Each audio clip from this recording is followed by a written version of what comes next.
Pemirsa, kita lanjutkan diskusi kita sekarang.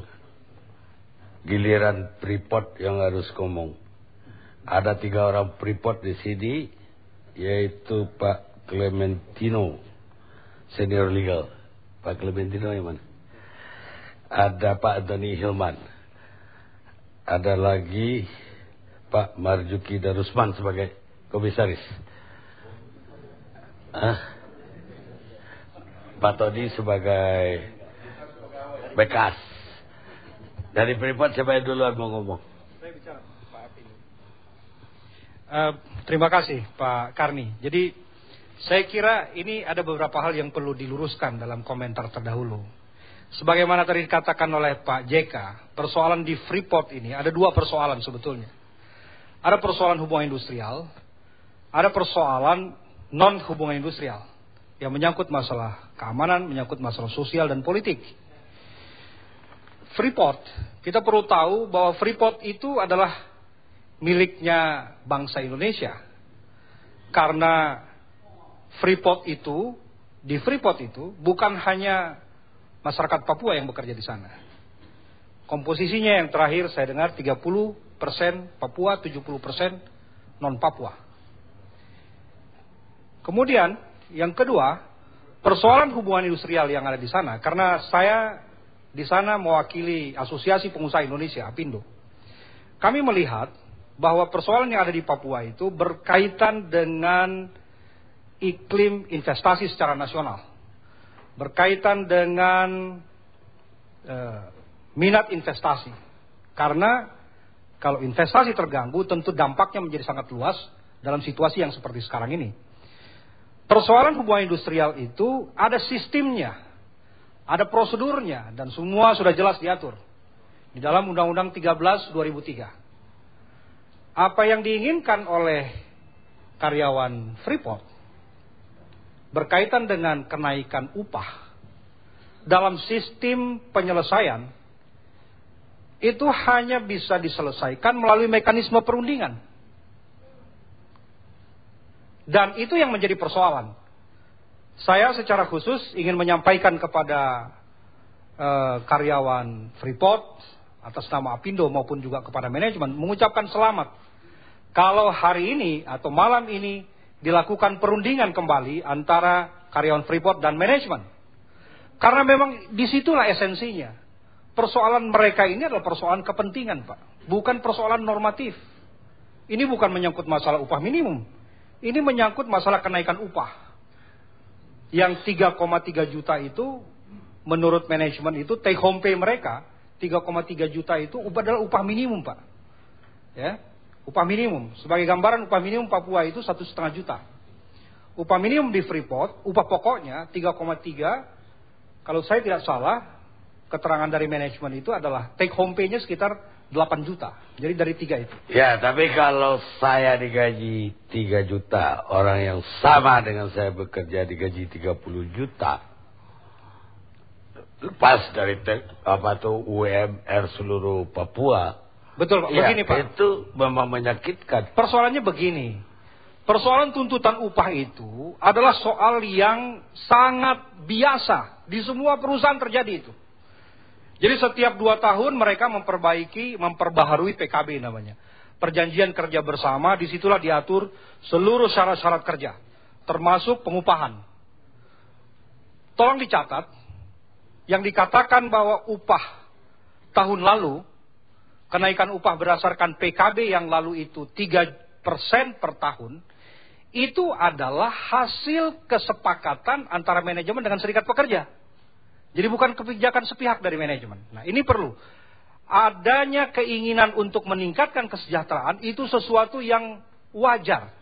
Namun, ya, tapi kalau setahun Anda naikkan 3%, inflasinya 10%. Oh, begini, Pak. Itu sama juga membunuh. Ya, saya tentu bukan manajemen, tetapi begini. Nggak, kita harus lihat sistemnya begini. Sistemnya begini.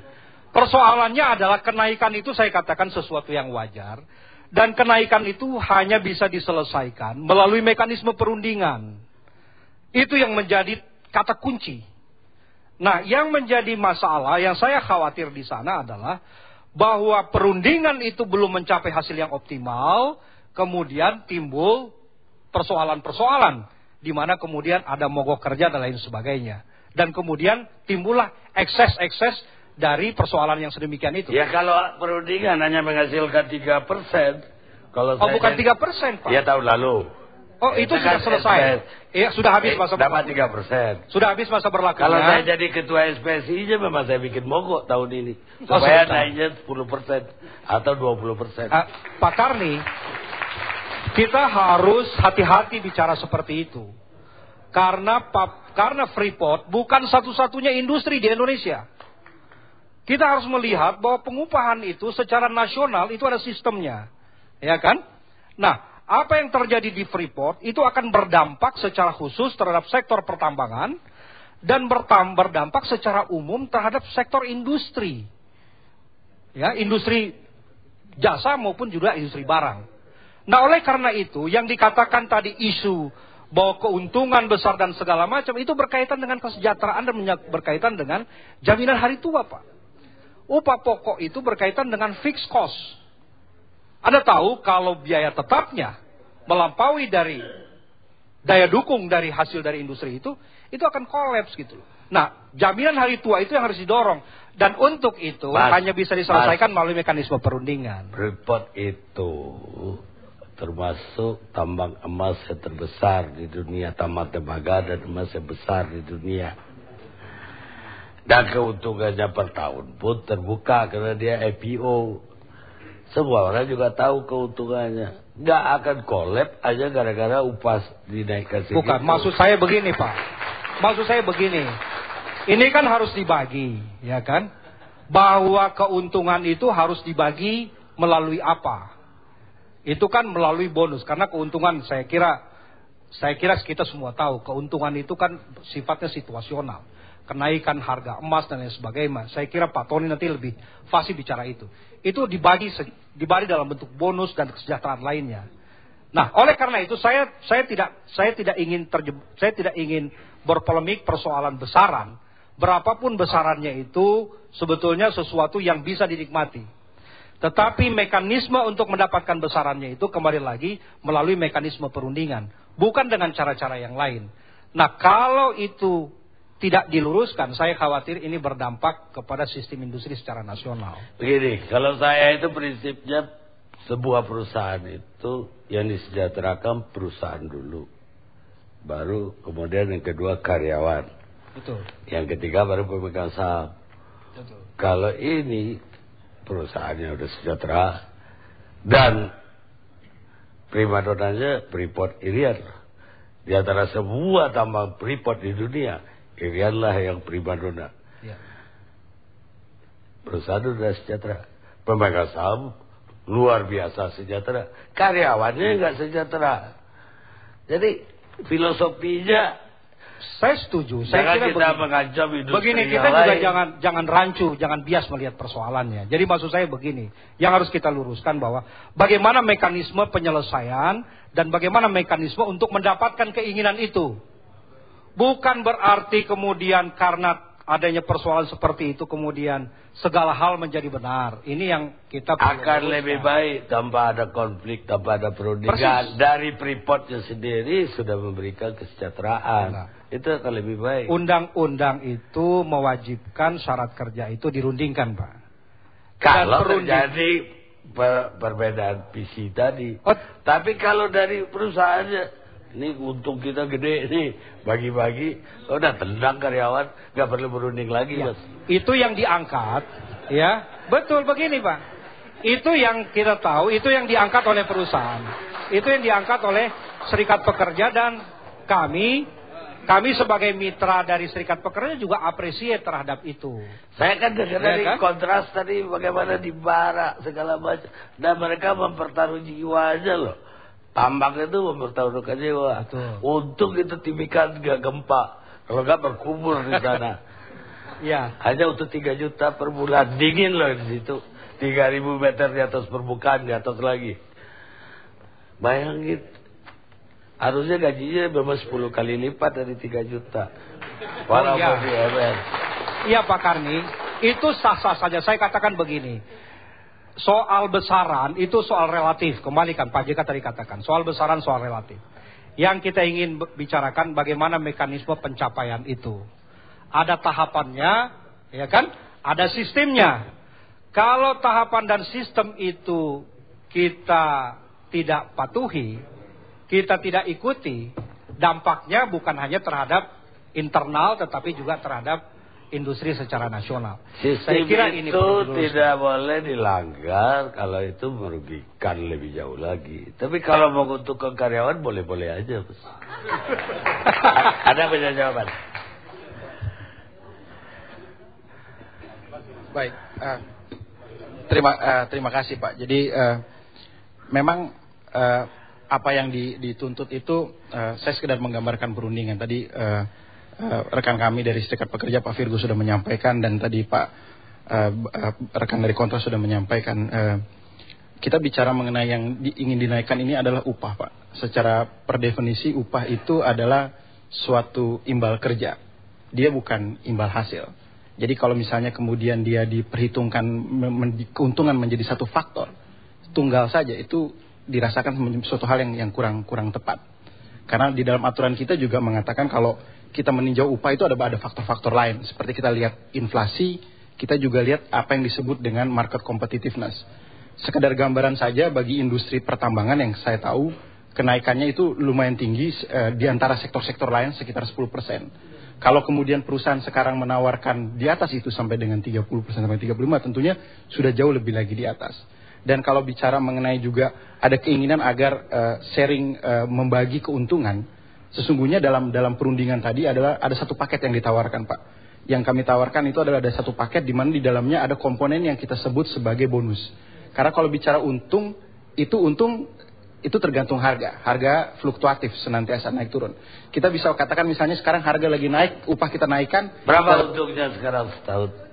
Biarkan kami bicara dulu Pak. Jadi itu yang kita bilang, kalau kita bicara keuntungan fluktuatif. Nanti kalau misalnya harga lagi turun tentunya upah. Ya, karena Anda lagi turun. Bicara keuntungan, saya tanya berapa keuntungan setahun. Itu yang kita. Enggak dong, ini kan perusahaan TBK.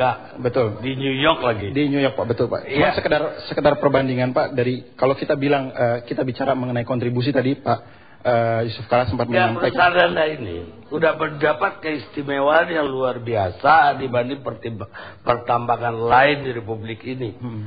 Gak ada yang ganggu. Pertambangan lain tumpang tindih dengan perkebunan, dengan segala macam APH. Anda privilege. Jadi Anda memang harus kasih kesejahteraan lebih kepada karyawan. Itu betul Pak. Jadi royaltinya pun kecil ke negara dibanding tambang lain. Betul.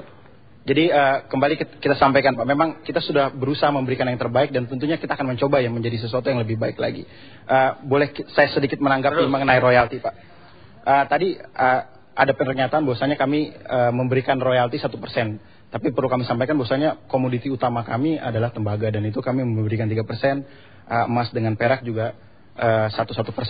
Tapi di luar itu kami juga menangkap mengenai perubahan yang ada. Kami juga memberikan apa yang disebut dengan royalti tambahan di luar dari kontrak karya yang kami sepakati. Apa itu? Tergantung daripada metal price harga Pak. Tapi sekedar gambaran royalti tambahan itu apa? Dalam bentuk apa? Ada struktur harganya yang kemudian kami sepakati. Jika kemudian misalnya harga dalam komposisi harga sekian, kami akan menambah. Itu komitmen. Persentase yang ditambah atau uang? Jumlah yang akan kami kontribusikan kami tambahkan. Nah, persentasenya kami tambahkan Pak. Nah, di luar dari itu sekedar gambaran, tadi ada yang mengatakan bahwasanya, saya mau mengklarifikasi mengatakan bahwasanya ketika kontrak kedua itu ditandatangani itu adalah suatu perpanjangan Pak. Kalau perpanjangan term and conditionnya tidak berubah. Yang ada itu ketika kontrak kedua kita tanda tangan itu adalah diperbaharui. Butuh waktu tahunan bagi perusahaan dengan pemerintah, di mana pemerintah meningkatkan posisi tawarnya sehingga akhirnya kontribusi kepada negara menjadi lebih besar. Saya memberikan gambaran sedikit Pak Karni. Tahun ini PPH Badan dari hasil penjualan itu perusahaan turun dari 28 di tahun lalu, sekarang turun 25. Kami di industri di Freeport misalnya itu kami membayar 35%. Dan itu dengan aturan yang turun, karena kami sudah menyepakati dalam kontrak menjadi membayarnya 35, kami tidak turun menjadi 25. Itu sekedar gambaran. Jadi memang itu yang membuat... Tunggu. Anda bicara PPH Badan ini keuntungan perusahaan kan? Dari keuntungan perusahaan kan? PPH Badan. Dari penjualan Pak ya? Iya, dari keuntungan lah. Ya memang 35 kalau keuntungan segede itu. Ya lihat udah perbanyakkan dong. Sekarang 25 Pak, berdasarkan aturan sekarang 25. Ada masih kasih 35. Kami masih memberikan 35. Dan kenapa? Karena kontrak kami mengatur demikian. Karena dalam kontrak begitu. Mengatur demikian, Pak. Ya, jadi, artinya bukan karena kebaikan Anda kan? Iya. Karena kontrak Anda begitu. Silakan terus.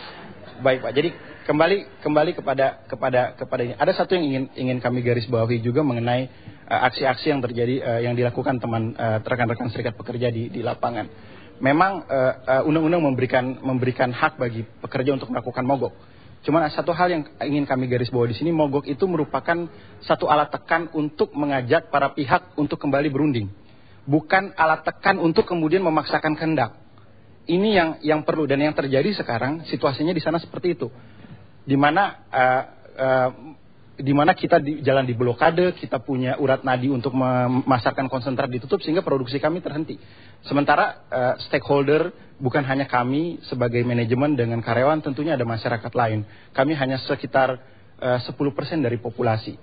Kalau kemudian yang terjadi misalnya kembali upah yang menjadi lebih tinggi, tentunya kami juga harus menghitung menghitung juga kenaikan kepada yang lain. Jadi undang-undang secara detail telah menjelaskan faktor-faktor apa yang harus dipertimbangkan dalam menaikkan upah, Pak. Dan itu tidak ada karyawan mogok itu udah berlebihan.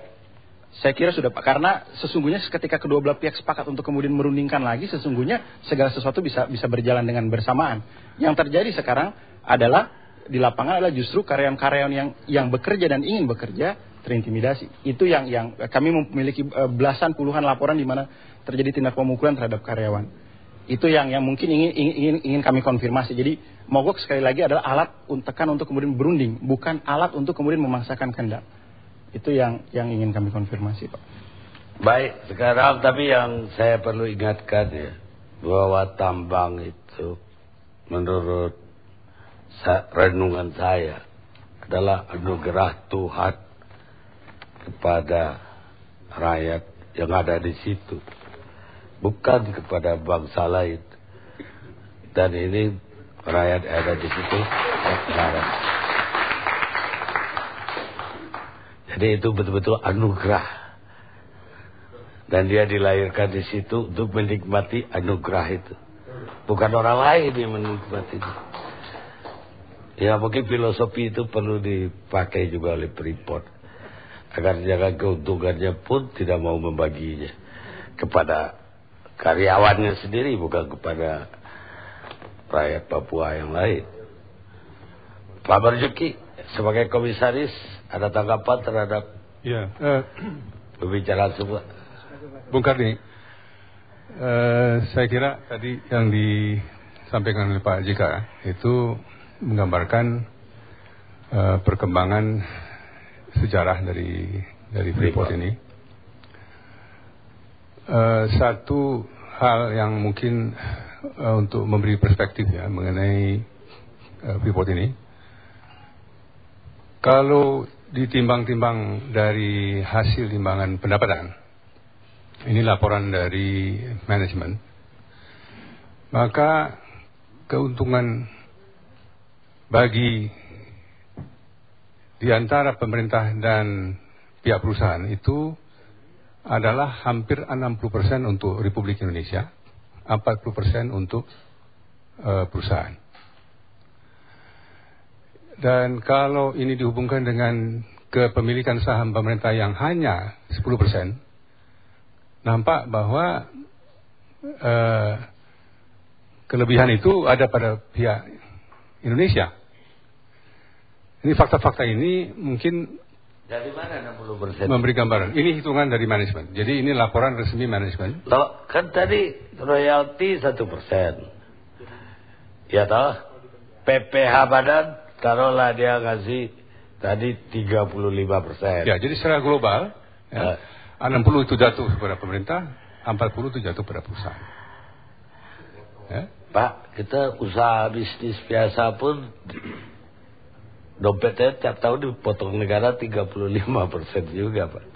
Ya, enggak, tapi saya mau kasih gambaran. Artinya Anda tidak ngambil harta negara kan? Saya mau kasih gambaran bahwa kalau ditinjau dari sudut imbangan ya, kelebihan atau keuntungan, itu fakta itu menggambarkan. Menurut saya pajaknya harus dikeluarkan, tidak termasuk. Pajak kita 35%. Ya, maksud saya tidak masuk ya 60%, kena pajak kita bayar 35%. Semua yang kita lakukan kena pajak 35%. Ya. Kalau penghasilan kita udah sekian lebih tinggi dari normal. Barangkali masalah kita, Bung Kani, memang yang sekarang sedang dibicarakan atau dirundingkan dengan pihak pekerja, itu terjadi juga di berbagai operasi Freeport di Kongo maupun di Chili. Itu selesai dalam 2 minggu 3 minggu selesai. Dan dianggap wajar saja bahwa kenaikan harga-harga tembaga dan emas itu memang meningkat, dan mereka juga meminta bagian dari kenaikan itu, dari keuntungan itu. Jadi latar belakang dari penuntutan para pekerja ini sangat wajar. Pertanyaannya tentu bahwa di Indonesia ini atau di Papua memakan waktu lebih dari 2-3 minggu ini. Nah, karena itu barangkali ya memang ini konteksnya juga harus dilihat ya, bahwa kalau ada perkembangan yang sekarang kita alami ini tidak bisa juga dilepaskan dari konteks yang lebih luas. Hanya tentu tanggung jawab pokok dari penyelesaian masalah ini adalah pada Freeport. Nah, soal yang lebih luas mungkin ya Bung Karni ialah bahwa saya sudah pernah mengatakan ini dan mungkin mengatakan kembali, kalau dilihat dari jumlah pegawai tetap yang diabdikan kepada kegiatan-kegiatan sosial dan pembangunan, itu hampir 400 sampai 500 ya orang. Kalau kita tidak tahu bahwa PT Freeport ini suatu perusahaan tambang, kita pikir ini jumlah pegawai yang diabdikan kepada pembangunan itu melebihi jumlah pegawai UNDP, IMF, World Bank di Jakarta. Jadi kalau kita tidak tahu bahwa ini perusahaan tambang, kita pikir ini badan pembangunan ini, Freeport. Ya. Apa yang saya ingin katakan bahwa masalah yang dihadapi tidak kurang pentingnya adalah masalah sosial dari masyarakat itu. Perubahan-perubahan sosial dan harapan-harapan cita-cita yang baru itu timbul oleh karena memang daerah Timika itu adalah daerah urbanisasi yang tertinggi di Indonesia. Ya. Dan karena itu perubahan sosial begitu cepat. Nah, sampai sekarang selama 20 tahun lebih, Freeport itu barangkali bisa diibaratkan sebagai orang tua tunggal, single parent, menjadi bapak, menjadi ibu. Barangkali sudah waktunya sekarang dicari jalan agar supaya juga Kabupaten Mimika itu mengambil bagian di dalam proses kehidupan masyarakat di situ, sehingga tanggung jawab yang selama ini ada pada Freeport itu bisa secara wajar dilimpahkan juga kepada pemerintah. Nah, saya setuju dengan Pak JK, maka perlu kenaikan dari dana otsus untuk dana apa? Otsus. Dari otsus itu dari pemerintah pusat. Peningkatan dari kemampuan pemerintah daerah. Tapi luas Freeport tahun 67 dengan luas tambang sekarang berapa kali lipat, Pak? Kita dipersyaratkan harus mengurangi. Enggak, sekarang ini fakta yang ada sekarang ini dibanding 67. Ya memang ada temuan-temuan baru kan? Iya, jadi sebetulnya Timika itu udah milik Freeport. Gak perlu lagi bupatinya yang membiayai. Freeport harusnya membiayai. Nah, enggak begitu, enggak begitu dong, juga. Karena begitu banyak, itu betul-betul harta karun di situ, Pak. Bahkan akar emasnya sampai ke Papua Nugini itu. Saya selamat bapak-bapak yang kerja di situ. Pak Marjuki sendiri udah berapa lama di situ? Baru 6 bulan. Baru 6 bulan. Ya. Siapa saja komisaris di situ? Saya di situ bersama dengan Pak Andi Matalata dan 2 orang dari Papua, yaitu Pak Tom Bianal dan Pak Titus Paderau, 2 anggota dari suku utama yaitu Amongme dan Kamoro. Dan ada beberapa yang lain yang juga Pak Marzuki dulu pernah jadi Komnas HAM juga kan? Pernah. Ketua apalah? Kalau nggak salah ya. Kalau nggak salah ya. Saya harap Pak Marzuki memperjuangkan hak asasi rakyat Papua. Kita istirahat kita.